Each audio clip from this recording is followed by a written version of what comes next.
को नहीं डांटता हूं, मेरी आवाज जरा ऊंचा है, मेरी मैन्युफैक्चरिंग डिफेक्ट है।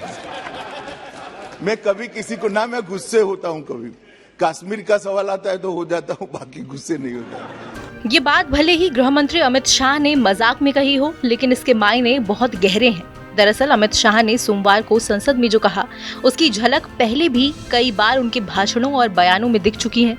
ये बात 16 आने सच है कि जब भी कश्मीर के मसले पर कोई बात आई हो, अमित शाह गुस्से में लाल हो जाते हैं। चाहे वो सवाल अनुच्छेद 370 हटाने का हो, पाक अधिकृत कश्मीर का हो या कश्मीरी पंडितों के नरसंहार का। मैं पूछना चाहता हूं, क्यों आज तक नहीं जम्मू कश्मीर के अंदर चुनाव कराए? चुनाव की बात करते हैं, जमहूरियत की बात करते हैं, क्या पंच सरपंच को अधिकार नहीं है लोकतंत्र का?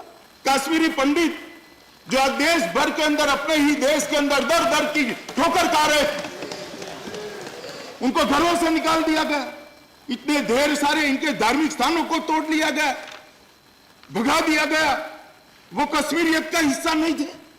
मान्यवर, वो भी कश्मीरियत का हिस्सा है। अगर आवाज कश्मीरी पंडितों के लिए आती, सूफी परंपरा के लिए आती, सूफी संतों के लिए आती और कश्मीरियत की बात करते, तो मैं भी मानता कि कश्मीरियत के लिए सबकी चिंता है। एक समय आएगा मान्यवर, मैं निराशावादी आदमी नहीं हूं, एक समय आएगा वहां श्री भवानी के मंदिर में कश्मीरी पंडित भी पूजा करते हुए दिखाई पड़ेंगे। मेरा अप्रोच स्पष्ट है, जो भारत को तोड़ने की बात करेगा उसको उसी भाषा में जवाब मिलेगा, और जो भारत के साथ रहना चाहते हैं उसके कल्याण की हम चिंता। टेलीविजन चालू रहेगा, फिर भी शांति होगी। गुलाम नबी साहब, मैं बताता हूं आपको, जिसको जो दिखाना है वो दिखा दो। घाटी की आवाम का दिल हम जीतेंगे, उसको गले हम लगाएंगे और वो उनको गुमराह होने से हम। अमित शाह कश्मीर से जुड़े हर ऐसे सवाल पर संसद से सड़क तक विपक्ष की बखिया उधेड़ते रहे हैं।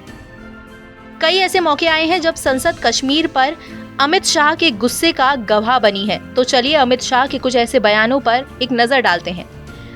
अगस्त 2019 लोकसभा में नए चुनकर आए अमित शाह गृह मंत्री बने थे। दोबारा सत्ता में आते ही मोदी सरकार ने जम्मू कश्मीर से अनुच्छेद 370 हटाने का फैसला किया था। कहा जाता है कि सरकार के इस फैसले के सूत्रधार अमित शाह ही थे।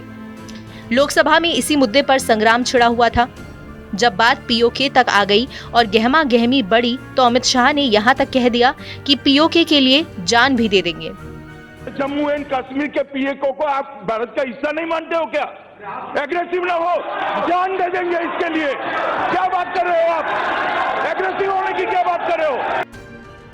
गृह मंत्री अमित शाह के ये वो बयान हैं जो ये बताते हैं कि वो हमेशा कश्मीर के मुद्दे को लेकर अग्रेसिव ही रहे हैं। वो मौका भले ही कोई भी रहा हो, लेकिन उनके तेवर हमेशा तल्ख ही रहे हैं। 40,000 से ज्यादा पंच सरपंच का अधिकार 70 साल तक ले लिया, इसका जिम्मेदार कौन है? इसका जिम्मेदार है 370। माननीय राष्ट्रपति शासन हुआ, राष्ट्रपति शासन में माननीय प्रधानमंत्री जी ने आग्रह किया और जम्मू कश्मीर के पंचायत एक्ट के तहत वहां चुनाव हुए। आज 40,000 पंच सरपंच गांव की सेवा सीधी कर रहे हैं, उनके हाथ में 3500 करोड़ रुपया पहुंचा। ये अधिकार नहीं मिला, मगर कोई नहीं बोलेगा। हमें कहते हैं वोट बैंक की राजनीति करें। क्यों घाटी में सिर्फ मुसलमान रहते हैं? क्या कहना चाहते हैं आप? घाटी में भी मुसलमान भी रहते हैं, हिंदू भी रहते हैं, सिख भी रहते हैं, बौद्ध भी रहते हैं, जैन भी रहते हैं। धारा 370 अच्छी है तो सबके लिए अच्छी है, और बुरी है तो सबके लिए बुरी है। हम धर्म की राजनीति नहीं करते। मान्यवर, कोई कारण हो तो बताना चाहिए। आप अचानक बिल लेकर आए, हमें मौका नहीं दिया, हमें ये नहीं किया। मैं बताना चाहता हूं, हम तो साहब राष्ट्रहित का बिल लेकर आए थे। आप इंदिरा जी को इलाहाबाद के जजमेंट से बचाने का संवैधानिक सुधार उसी दिन लेकर, उसी दिन पारित कर इस देश की डेमोक्रेसी को, और हमें उपदेश देते क्या संदेश जाएगा घाटी में? आप यहां खड़े होकर कहोगे रक्तपात हो जाएगा। हम क्या ये सदन रक्तपात कराना चाहता है? ये सदन घाटी में क्या संदेश डालना चाहता है? कि आप जीते रहो 18वीं सदी की व्यवस्थाओं में? उनको अधिकार नहीं है 21वीं सदी की व्यवस्थाओं के अंदर जीने का? और साहब ये जो लोग उकसाते हैं ना, उनके बेटे बेटियां सब लंदन और अमेरिका में के अंदर पढ़ाई करते हैं। लंदन और जरा पढ़े वहां की स्कूल के अंदर, जरा पढ़े वहां की कॉलेज के अंदर, तब मालूम पड़ेगा धारा 370 क्या है। 370 के जितने एडवोकेट्स हैं, इनके बेटे कहां पढ़ते हैं, पूछिए साहब। गृह मंत्री अमित शाह के ये बयान सुनकर हम समझ सकते हैं कि वो कश्मीर मसले को लेकर कितने संवेदनशील हैं। फिलहाल हमारी इस वीडियो पर आपकी क्या राय है, कमेंट सेक्शन में लिखकर जरूर बताएं। इस वीडियो को लाइक करें, शेयर करें। देश और दुनिया की तमाम बड़ी खबरों के लिए सब्सक्राइब करें TV9 भारतवर्ष।